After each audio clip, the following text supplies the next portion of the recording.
একটি কথা বাংলাদেশের রাজনীতির মাঠে বারবার উচ্চারিত হয়ে আসছে, বাংলাদেশের বড় একটি রাজনৈতিক দলের পক্ষ থেকেও বলা হচ্ছে যে আসলে বিদেশি বিনিয়োগকারীরা একটি রাজনৈতিক সরকারের অপেক্ষায় আছে, একটি নির্বাচিত সরকারের অপেক্ষায় আছে। তারা আসলে জানে না এই যে অনিশ্চিত সময়, এই সরকারের মেয়াদ কতদিন হবে, এই সরকার কতদিন থাকবে, নির্বাচন কবে হবে, এইসব যেই সমস্যা, এইসব যে আলোচনা, এই আলোচনার জাতাকলে এখন তারা বিনিয়োগ করতে চাচ্ছেন না। আসলে বিনিয়োগের ক্ষেত্রে এই নির্বাচিত সরকারের যেই কথাটা আমরা বলছি সেটি আসলে কতটা ম্যাটার করে? Very good question. সো প্রথম আমাদেরকে একটু আসলে মনে হয় ডাইসেক্ট করা দরকার যে নির্বাচিত সরকার বলতে আমরা কি বুঝাই। গত 15 বছরে কি নির্বাচিত সরকার ছিল না ছিল না?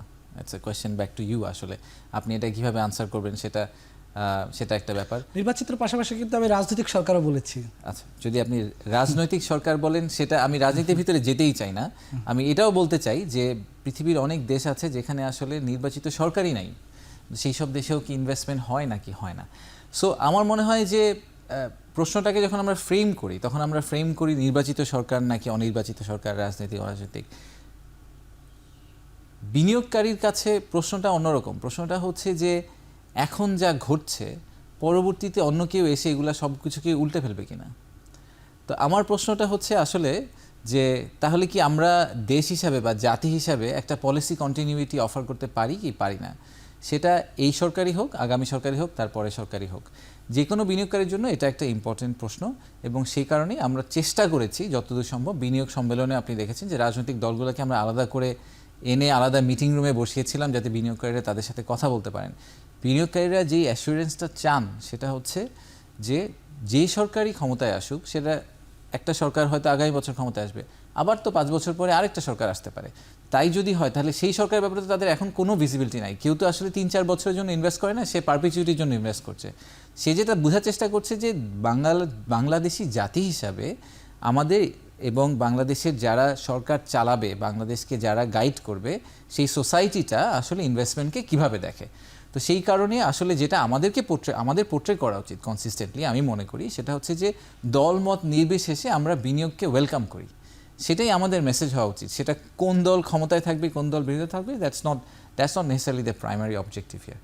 আর দ্বিতীয় ব্যাপারটা হচ্ছে যে আমাদের এই পলিসি কন্টিনিউটির ক্ষেত্রে আমরা যখন পলিটিক্যাল পার্টিগুলোকে ইনভলভ করছি, আমি আশা করছি যে ওনারা ওনাদের ইনপুটটা দিবেন, যাতে এখন যারা বিনিয়োগ করার কথা চিন্তা করছে তারা বুঝতে পারেন যে ওনারাও এঙ্গেজড আছেন।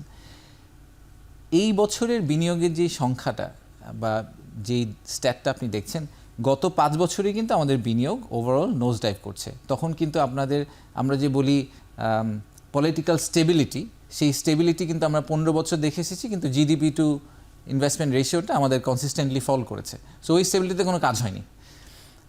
দ্বিতীয় পয়েন্ট হচ্ছে যে এই জুলাই, আগস্ট, সেপ্টেম্বর যদি আপনি বাদ দেন, তাহলে আসলে কোয়ার্টারলি বিনিয়োগের নাম্বারটা, এফডিআর নাম্বারটা কাছাকাছি রয়ে গেছে, খুব বেশি চেঞ্জ হয়নি। আমি আবারও তাই একই পয়েন্টে ফেরত যাই, এখন যারা বিনিয়োগ করছেন তারা বিনিয়োগের ডিসিশনটা হয়তো গত বছর নিয়েছেন বা তা আগের বছর নিয়েছেন। এই বছর যারা বিনিয়োগের সিদ্ধান্ত নেওয়া শুরু করবেন তারা বিনিয়োগ করবেন 2026 বা 27 গিয়ে। সো আমি পার্সোনালি মনে করি না যে ইন্টারিম গভর্নমেন্টের পিরিয়ড জানুয়ারিতে শেষ হচ্ছে নাকি জুনে শেষ হচ্ছে সেইটা বিনিয়োগের জন্য ম্যাসিভ ডিফারেন্সিয়াল। যেটা ডিফারেন্সিয়াল সেটা হচ্ছে যে এই ইন্টারিম গভর্নমেন্টের পিরিয়ডে আমরা বিনিয়োগ পরিবেশকে কতটুকু ইমপ্রুভ করতে পারছি এবং সেই ইমপ্রুভমেন্ট প্রসেসে পলিটিক্যাল পার্টিরা আমাদেরকে কতটুকু সাপোর্ট দিচ্ছে। পলিটিক্যাল পার্টিকে সাপোর্ট দিচ্ছে এখন পর্যন্ত আমার পার্সোনাল টেক হচ্ছে যে আপনারা পাবলিক ডোমেনে অনেক কিছু দেখেন, প্রাইভেট ডোমেইনে এবং সোশ্যাল মিডিয়ার একটা ক্ল্যাম্প খুলে গেছে, আমরা যেটাকে বলি যে পূর্ববর্তী সরকারের পর থেকে সবাই অনেক vocal, which is the right thing. Freedom of speech নিয়ে আমরা অনেক কথাবার্তা বলি, সেই কারণেই পার্শিয়ালি আন্দোলন। তো সোশ্যাল মিডিয়াতে যেই পারসেপশনটা পাওয়া যায়, অনেক সময়ই কিন্তু বাইল্যাটারালি যখন আমরা পলিটিক্যাল পার্টিদের সাথে কথা বলি তাদের রিয়াকশনটা কমপ্লিটলি ভিন্ন। এবং এখন পর্যন্ত সেই পয়েন্ট অফ ভিউ থেকে আমি বলবো আমরা অনেক সাপোর্ট পাচ্ছি। সেক্ষেত্রে আপনি যদিও বলেছেন যে যারা এখন বিনিয়োগ করতে চায় তারা এসে 2026 কিংবা 27 হয়তো বিনিয়োগ করবে, কিন্তু এই যে অস্থির একটা সময় চলছে, এই অস্থিরতাটা তাদেরকে কোনোভাবে নেতিবাচক মনোভাব তৈরি করে দিচ্ছে কিনা তাদের মধ্যে? যে কোনো ধরনের অস্থিতিশীলতা যে কোনো বিনিয়োগকারীর জন্য definitely not the most convenient situation. So clear roadmap তাদের জন্য সবসময় হেল্পফুল এবং পিসফুল ট্রানজিশন তাদের জন্য হেল্পফুল এবং at the same time political consensus বা আমরা যদি বলি যে ম্যাক্রো ইকোনমিক পলিসি কনসেনসাস যেটাকে আমরা বলি পলিসি কন্টিনিউইটি নিয়ে যেই কথাবার্তা হয় সেই জায়গাটা যদি আমরা ইনশিওর করতে পারি তাহলে আসলে বিনিয়োগকারীদের জন্য লাইফ অনেক ইজি। দেখেন আমরা এত কিছু বলছি আবার একই সাথে এটাও সত্যি যে এই বিনিয়োগ সম্মেলনের পরে আপনারা জানেন যে জুনের 1 তারিখে চায়না থেকে আমাদের প্রায় 300 বিনিয়োগকারী বাংলাদেশে আসার কথা আছে। বাংলাদেশের ইতিহাসে কখনো একই সাথে একটা দেশ থেকে 300 বিনিয়োগকারী আসেননি। তো আমরা এত পলিটিক্যাল স্টেবিলিটি 15 বছরের পরে তারপরে ইন্টারিম গভর্নমেন্টের পিরিয়ডে হঠাৎ করে চায়না থেকে 300 বিনিয়োগকারী কীভাবে আসলো।